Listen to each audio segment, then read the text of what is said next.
Piny owacho okalo kuom migawo mar pith oseketo tenge omenda maromo shillings bilion 9 mar chwalo chenro madhi nyime motisi ni Kelcop mageto ting'o malo jopith chiaye matindo kaka diek, rombe kod kich mawuok e kauntis 10 moting'o Siaya kod mamoko.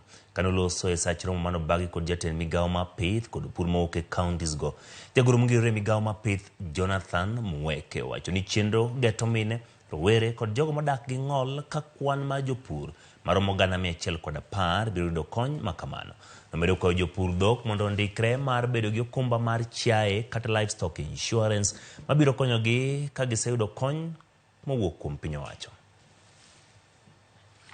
Right now, we have gotten all the structural things out of the way, and now we are really beginning to implement the hardware. We've done some of it in terms of even identifying all the beneficiaries. We've gotten all the project structures and controls and processes in place.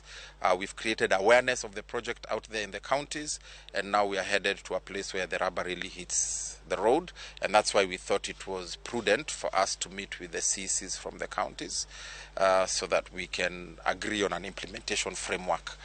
That way that we'll be coordinated and we run this program in a coherent fashion. We have agreed on how we are going to move forward with this project, and also most of the projects that are being implemented also by the State Department of Livestock.